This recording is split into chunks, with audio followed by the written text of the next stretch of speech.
Oi, turma, do livro Cura e Libertação, José Carlos de Luca, Bata suas asas. Atitude é uma pequena coisa que faz uma grande diferença, Clarice Lispector. Quero lhe contar a história do pássaro colorido. Havia um pássaro de plumagem elegante e colorida.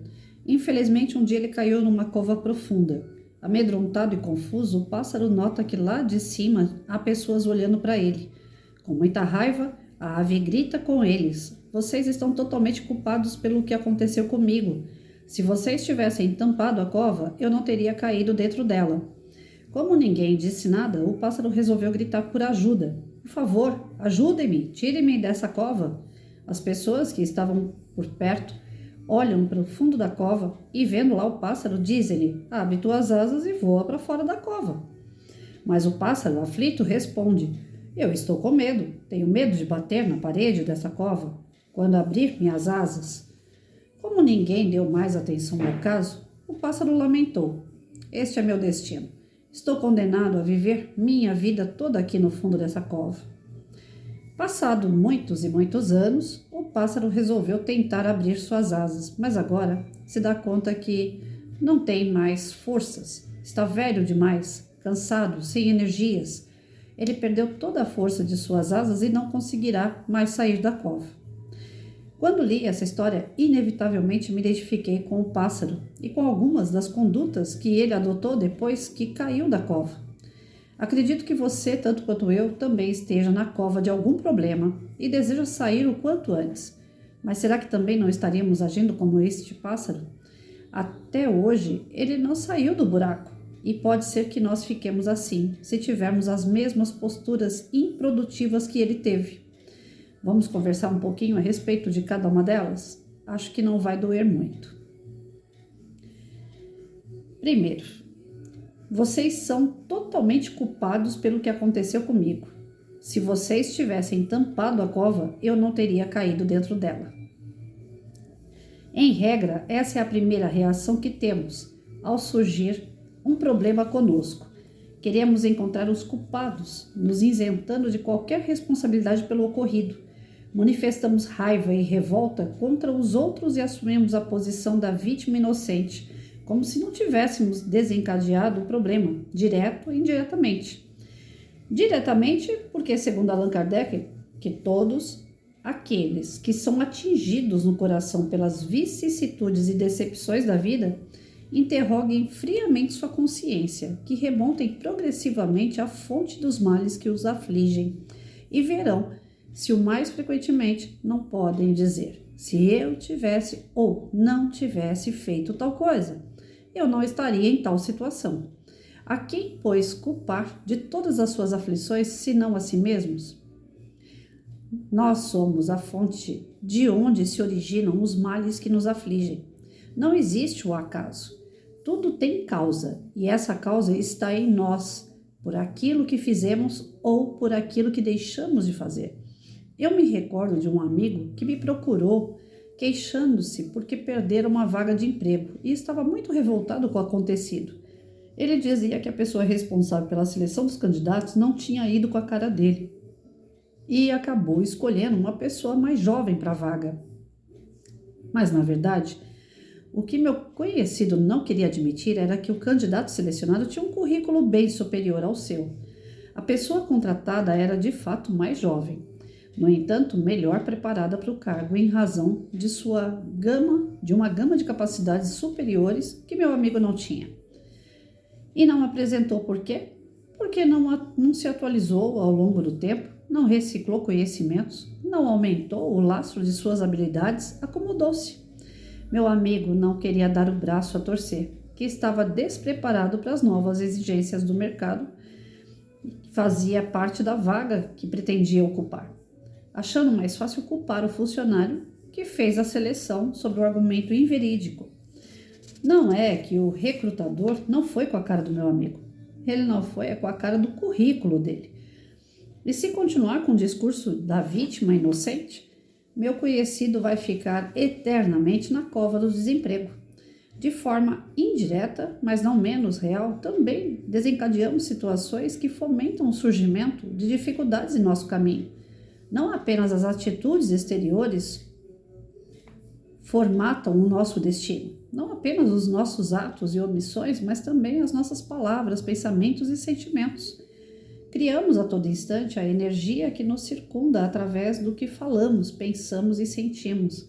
Essa energia será boa ou ruim de acordo com o tipo de conduta mental e emocional que eu estiver manifestando. Energias boas atrairão situações favoráveis e energias negativas terão problemas e dificuldades. Vamos refletir com Louise Hay. Acredito que todos, inclusive eu mesmo, somos 100% responsáveis por tudo em nossa vida, desde o melhor até o pior. Cada pensamento que temos está criando o nosso futuro. Cada um de nós cria suas expectativas através dos pensamentos e emoções. Os pensamentos que temos e as palavras que falamos criam nossas experiências. Diante de quaisquer ocorrências, paremos de culpar os outros e examinemos em nós mesmos as causas que nos levaram aos problemas de agora. Eles refletem as escolhas que fizemos e os padrões mentais que estamos indevidamente sustentando, em nosso prejuízo. Parar de culpar os outros é assumir o poder de resolvermos os nossos próprios problemas. E isso talvez seja a grande libertação que estejamos precisando em nossa vida. Libertar-nos dos outros e assumirmos a responsabilidade por nós. Ele divide o texto em 4 partes. Eu vou parar nessa primeira, que senão vai ficar muito longo. Mas vamos lá, até aqui, a história do pássaro, né, que cai num buraco, num poço. Primeira atitude que ele tem é culpar alguém. E nós, como esse pássaro, nós temos a tendência de, quando acontece alguma coisa de errado, julgar, condenar outra pessoa. Eu acabei de fazer a leitura aqui no Pão Nosso. É incrível como as leituras elas batem muitas das vezes e não é intencional. É aleatório, né? Eu vou lendo a sequência do Pão Nosso, assim como eu vou lendo também esse livro. E aqui no Pão Nosso hoje, a mensagem que eu mandei para os meus amigos, no capítulo 85, e o adúltero. Então, assim, as pessoas, quando foi apresentado a mulher adúltera para Jesus, ele falou, tá, ela errou, mas ela errou sozinha? As pessoas culpavam somente a mulher dela ser adúltera, mas e os homens que com ela foram? Então, todos que estão em volta têm, sim, uma culpa, tem um motivo da gente também errar, claro. A gente não faz erro sozinho, totalmente sozinho, não. Existia um buraco, realmente, se o buraco não tivesse ali, o pássaro não tinha caído. Mas, e a culpa que a gente tem, que a gente não quer carregar, que a gente só quer despejar no outro? O pássaro caiu num buraco porque ele também não teve atenção. O que ele estava fazendo andando? Por que ele não estava voando se ele tem asa? Muitas das vezes nós estamos num lugar que não nos pertence. Muitas vezes a gente escolhe estar em local que não é para nós. Eu sou viúva de policial militar. O meu marido, quando ele foi baleado, ele, segundo o BO, que eu não estava perto. Então eu não boto minha mão no fogo por ninguém, nem pelo marido, que eu amo tanto. Segundo o BO, ele estava parado com o carro dele, na frente de uma lanchonete, esperando um amigo dele. À noite, num lugar que é perigoso, movimentado, mas pro policial, ele tem que estar onde à noite? Ele tinha que estar em casa, ele tinha que estar resguardado, mas ele estava num local que era de risco, para ele, principalmente por ser policial. Então, se ele estivesse dentro de casa, se ele estivesse resguardado, se no horário que ele foi pego ele estivesse dormindo, ele ia morrer ali? Não, estava no local e na hora errada, fazendo não coisa errada, mas podia estar fazendo coisa mais certa do que estar ali. Então não existe fatalidade, a gente procura, tem muita coisa que a gente que procura. Tudo bem, o menor é que matou, o menor é que assaltou, né?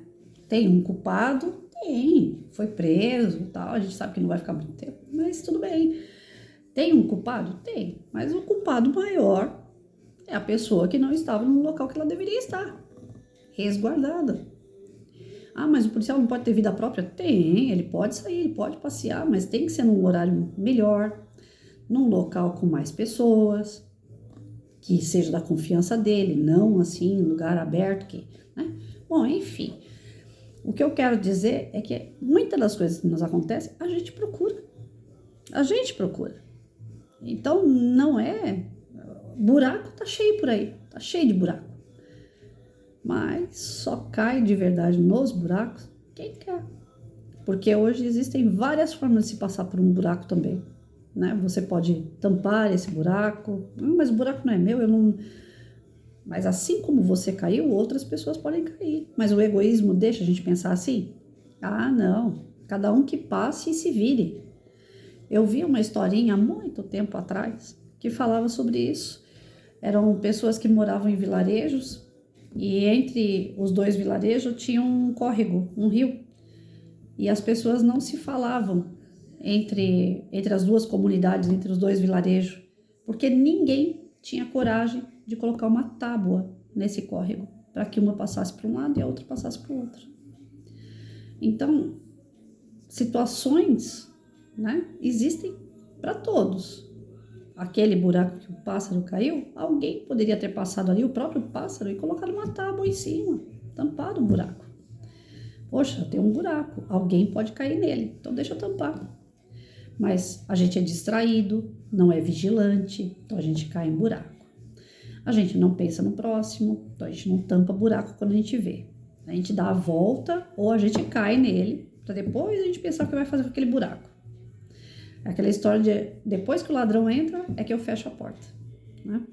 Então nós somos assim, nós temos uma N defeitos, N. Dá para achar um monte de defeito nesse pássaro, que somos nós. Antes de achar o defeito no outro que largou o buraco aberto. Mas a nossa tendência é sempre procurar o culpado. Primeiro, alguém tem que ter culpado. Ontem eu não consegui fazer a leitura para vocês. Até fiz, mas não mandei. Ficou horrível. Os meus comentários estavam afoitos. Eu estava muito ruim. Tentei fazer, tentei cumprir com a minha obrigação, mas eu não consegui. Eu me coloquei como obrigação de segunda a sexta estar no canal fazendo as leituras. Por que uma obrigação? Primeiro é para mim, como eu sempre digo. O primeiro a ouvir é o meu ouvido. Eu preciso estudar, eu preciso ser regrada. E depois porque tem aquelas pessoas que acompanham, que dizem que faz bem, que é bom ouvir, refletir junto comigo, estudar junto comigo. Isso aqui é um estudo. Eu não estou aqui para ser a dona da verdade, eu não sei quase nada. E quando eu acho que eu sei algumas respostas, Deus vai lá e muda realmente as perguntas, aí eu vejo que eu realmente tenho muito a aprender, mas muito mesmo. E ontem não estava legal, fui fazer a leitura, não deu certo, na correria, porque já tinha gente para chegar aqui, para ver a história do vazamento em casa e tal. Só que eu aprendi uma coisa com esse vazamento, pelo menos uma, né? Várias, mas pelo menos uma ontem eu entendi justamente isso que o texto está dizendo. Eu não me recordo de ter fechado o registro que a água daqui de casa sobe para a caixa. Eu não me recordo disso. No meu nervosismo para lá e para cá, abre e fecha, né? E toma cadeado daqui, anda dali, toma cuidado para não cair, porque tem terra no quintal e aí você escorrega. Então, uma série de situações que me deixou estressada dentro de casa. Não me lembro de ter fechado o registro da caixa. Aí, quando foi ontem, resolveu o problema do vazamento, eu abro o chuveiro, abro a torneira, cadê a água? Não tem água. Falei, ué, mas como? Se a água entrou, não tá tendo vazamento, né? A caixa tinha que estar cheia. E eu não usei quase nada de água, fiquei segurando a semana inteira com medo dela acabar mesmo. Aí, vai daqui, vai dali e tal. Aí já falaram, ó, nós vamos ter que enfiar uma mangueira no cano, porque deve ser ar que entrou. Aí você vai na internet, você pesquisa, aí fala que tem que abrir um caninho que eu não tenho no meu banheiro. Ixi, aí eu já comecei a ficar mais estressada ainda. Por Deus, eu fui até a caixa d'água. Aí até eu não consigo ir, pedi para um amigo subir para mim. Aí ele subiu. O meu estresse é esse, é que eu não consigo fazer. Eu tenho que ficar pedindo para os outros. Esse é o meu maior estresse. De tudo, o que mais me deixa estressada é eu não conseguir fazer. Tenho que pedir para alguém. Aí é uma prova e tanto, viu? Aproveitem quando vocês têm autonomia. Porque se a gente perde a autonomia, parece que a gente fica na dependência das pessoas. Por mais que não seja bem assim, mas parece. E é uma sensação horrível. Aí o meu amigo subiu, foi olhar a caixa d'água e falou, Patrícia, tá vazia. A água realmente não entrou. Pode ter sido cola, né, do remendo e tal. E aí fica naquele pode. E o registro da caixa d'água na minha frente. Falei para ele assim, olha, o menino que veio fazer o caça-vazamento, ele mexeu nesse registro. Eu ainda pedi para ele não mexer, porque isso aqui era a água que vai para a caixa. Eu não sei se na hora que eu vi ele já tinha mexido ou não, mas ele estava com a mão no registro quando eu olhei. Ele falou, deixa eu ver. Aí quando ele mexeu no registro, o registro fechado. Ele falou, a água não vai subir para a caixa mesmo, esse registro está fechado. Aí a gente sentou, aliviou, tomou um café, veio um outro amigo de outro lugar para poder me ajudar também. Bom, enfim, amparada eu fui. Mas o nervoso não passa, né? E fica aquela sensação de foi a culpa do cara que veio caçar o vazamento que fechou o registro. Aí quando foi de noite, eu conversando com outro amigo, ele falou assim, Patrícia, você tá ficando doida? Quem fechou aquele registro foi você. Eu falei, não fui eu que fechei aquele registro. Naquela correria toda, eu não lembro de ter colocado a mão nesse registro, imagina. Ele falou, foi. Você ainda falou, vou fechar aqui, porque como tem água na caixa, e vai ficar abrindo lá na frente, fechando, tudo, eu vou fechar aqui. Falei, eu não lembro disso. A primeira pessoa que me passou pela cabeça foi o cara que fez o caça-vazamento. Ou seja, aquele problema da caixa, naquele momento, tinha um culpado. E eu não lembrava de forma alguma que eu coloquei a mão naquele registro. Não lembrava e não lembro, que é pior. Então, eu não tô na minha razão, mas alguém viu eu fechando, então eu não vou questionar. Se fui eu peço perdão a Deus, porque eu julguei o cara. Falei, foi ele que fechou. E ele não tinha que ter mexido aqui, ele só estava procurando vazamento. Então, assim, nós temos, e a gente agrava o nosso problema, principalmente quando a gente joga a culpa no outro, né? Porque além do problema não ser resolvido, você culpa o outro e tenta sair de vítima da história. Esse vitimismo, isso atrapalha demais a nossa vida. Eu não quis ser vítima, mas acaba fazendo o papel de vítima. Porque você fala, poxa, a situação tá tão ruim, ainda ficou pior por causa desse cara. E na verdade, o cara que fechou o registro, segundo meu amigo, fui eu. Porque eu de fato não lembro, no meu nervosismo eu não lembro. Não é que eu não tô dando braço a torcer, não. Porque às vezes a gente é obrigado a dar o braço a torcer. Se eu lembrasse, eu ia falar, não, eu lembro. Realmente, putz, fui eu e eu culpei o cara. Mas, independente de qualquer coisa, nós estamos acostumados a fazer isso. No casamento, nos relacionamentos, né, de casal. A gente está acostumado a fazer isso em relação a filhos, em relação aos pais, em relação ao nosso patrão, em relação ao nosso empregado. A gente joga a culpa sempre em alguém. Sempre.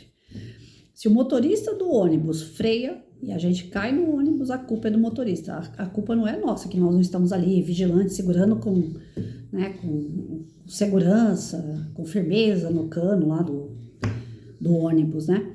Sempre a gente quer colocar a culpa em alguém. E esse negócio de colocar a culpa em alguém, a gente embola o meio de campo. E falando na questão espiritual, a gente embola até, inclusive, nos obsessores. Porque se eu culpo alguém pela minha má sorte, eu crio uma inimizade, eu crio ali um sentimento ruim, uma energia ruim. Eu fico em volta dessa energia ruim, aonde tanto aquela pessoa pode se tornar um obsessor meu futuramente, como quem está em volta, os obsessores de plantão, gostam que as nossas energias sejam de julgamento, de maledicência. Eles gostam quando a gente fica furioso, com raiva, e aí eles entram em cena. Então, além dos problemas que a gente consegue ver através da nossa má conduta, das nossas inclinações ao mal, de distribuir aquilo que nos prejudica a outros, ainda tem essa questão espiritual dos obsessores de plantão, que ficam aguardando o momento certo. Agora ela tá nervosa, então peraí, agora eu pego. Agora eu vou começar a plantar na cabeça dela que fulano é ruim, que ciclano não presta, que o outro fez isso com ela, aí você começa a absorver toda aquela energia. E como eu fui metralhada de umas 2 semanas pra cá, eu tô falando de carteirinha, gente. O corpo da gente parece que tomou uma surra quando a gente dá essa brecha de acusar, de reclamar, de não estar satisfeito com as coisas porque existe um momento ruim na tua vida e você não sabe levar. Nossa Senhora, como isso pesa. E pior, de tudo, a consciência. Porque aí você fica, eu podia ter feito de outro jeito. eu culpei, eu julguei, eu não sei o quê, mas eu podia não ter feito. Aí a consciência pesa e aquilo dói, machuca.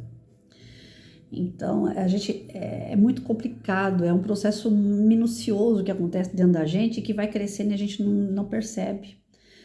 O orar e vigiar, ele é constante, mas assim, ó, a todo instante mesmo, para qualquer coisa que aconteça em nossa vida. Um copo que cai da mão e a gente fala, caramba, esse copo escorregou da minha mão, o fabricante podia ter feito um mais áspero para não escorregar, sabe? Qualquer coisinha mínima assim, que a gente reclama de uma outra pessoa e que a gente não percebe a nossa invigilância, que a gente não percebe a nossa imperfeição, o nosso desregramento, que a gente procura, mas Patrícia, peraí, agora eu vou começar a me subjugar, tem esse lado, né?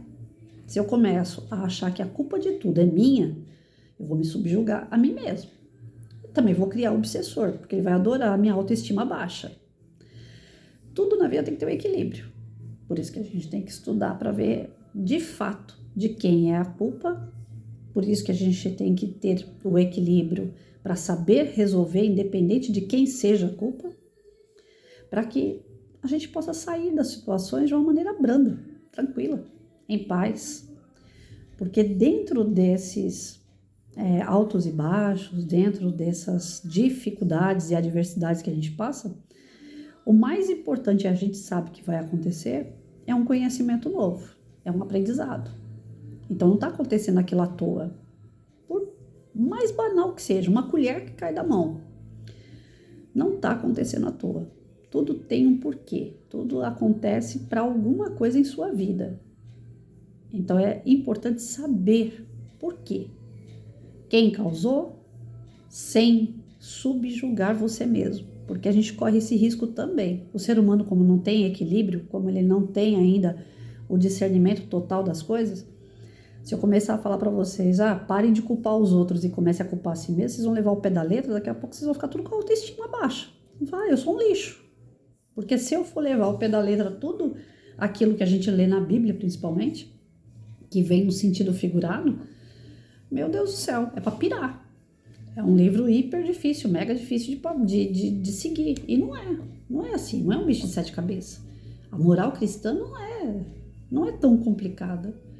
O problema é que nós somos imperfeitos, mas essa imperfeição existe remédio para isso, que a gente reencarna, para poder ir aprendendo de pouquinho em pouquinho. Deus não tem pressa da gente aprender tudo de uma vez, Ele não quer isso. Eu já falei aqui várias vezes, se Deus quisesse a gente perfeito, Ele já teria criado a gente perfeito. Ele quer que a gente se aperfeiçoe, Ele quer que o mérito seja nosso. Então tem que ser algo brando. E Ele dá a oportunidade o tempo todo de você ressarcir suas dívidas, de você quitar elas a prestações suaves. Ele é benevolente demais, então não vamos também se subjugar, né? Daqui por diante, tudo que aconteceu, eu não culpo mais ninguém, só vou culpar a mim mesmo. Não é assim. Eu vou ver, de fato, quem é o errado, através de uma consciência, de um equilíbrio na minha consciência. Não aquela coisa do ímpeto de, já sei quem foi. Não, na hora do nervoso, principalmente, a gente não sabe nada. Nem quem foi, nem por que foi, nem como resolver. Na hora do nervoso, esquece. Primeiro tem que acalmar. Depois que acalmar, aí procura saber. O erro foi meu? Eu vou corrigir. O erro foi do outro? Eu vou querer ressarcimento, Eu vou querer de alguma forma que essa pessoa me tire do prejuízo. Então, eu pelo menos ultimamente, eu já falei, eu tô pagando para mim ter paz. Se o outro estiver errado, vai ficar errado, que eu não vou nem corrigir o outro também não. Eu vou tentar me corrigir, vou dar a volta na pedra, não vou enfrentar essa pedra e vou embora. Porque brigar, eu já briguei a vida inteira. Com pessoas erradas, que eu julgava que estava errado, o comportamento, que eu julgava que estava errado as suas escolhas. Eu briguei a vida toda. Eu comecei a brigar com mãe, pra vocês terem uma ideia. Eu já via coisa errada da minha mãe, eu brigava com a minha mãe. Só que eu não brigava de bater boca, né? Se eu bati boca com minha mãe umas 3 vezes na minha vida inteira, foi muito. Porque eu respeitava demais, apesar das escolhas erradas dela. Mas a gente tinha atrito, a gente não tinha uma boa convivência. Porque ela fazia escolhas erradas e eu julgava aquilo e não conseguia aceitar. Depois pai, e assim foi, o marido, namorado, filho, aluno. Eu passei a vida inteira corrigindo aluno, pensa, gente. Achando defeito em aluno até não querer mais. Então, quem sou eu na fila, né, do pão? Eu achando defeito nos outros e eu nunca busquei os defeitos que eu tinha. E hoje eles vão aparecendo assim, porque quanto mais sozinho você fica, mais autorreflexivo você é. E você vai encontrando as suas falhas no decorrer da sua existência. Não é só o que eu fiz ontem de errado com a torneira. Não. Você vai vendo lá atrás. Se você parar e observar a sua vida toda, você vai ver que você errou em muito julgamento. Em muitos, muitos, muitos, muitos. Isso vai fazer você se tornar vitimista, se você levar o pé da letra também. Você vai falar, putz, podia ter feito tudo diferente. Deus vai te dar uma nova oportunidade. A cada amanhecer. Você respirou, tá aqui ainda, você tem oportunidade. Mas não de fazer algo lá atrás. Lá atrás já foi. Você tem como fazer aqui, agora. Por quem está perto de você. Eu não tenho mais como fazer por pai, mãe, já não estão mais presentes aqui na Terra. Eu não tenho como fazer pelo marido, não está mais aqui. O filho já foi embora, está vivendo sozinho, não quer saber de mim. Então, eu não tenho mais o que fazer por pessoas com quem eu errei no passado. Só esperar uma nova oportunidade de reencarnar. Mas aqui e agora, aparecem novas pessoas. Nesse decorrer dessa loucura da minha casa aqui nessas semanas, já apareceram 3 pessoas novas na minha vida. 3. Então, a todo momento a vida se renova e você tem que estar aberto para isso. Aquelas que não deu certo, vai ficar para trás. Uma outra hora você ressarce e vai fazendo o que você pode para não cometer os mesmos erros com as novas pessoas, com as novas oportunidades. É assim. Então, não subjugar, não se vitimizar, mas aprender. Né? Eu julguei, eu fiz errado. Aquilo que eu caí, aquela armadilha que eu caí, aquele buraco que eu me enfiei, parte da culpa, não totalmente, não ser extremista, parte da culpa foi minha, realmente, alguém largou aquele buraco aberto, não podia, né?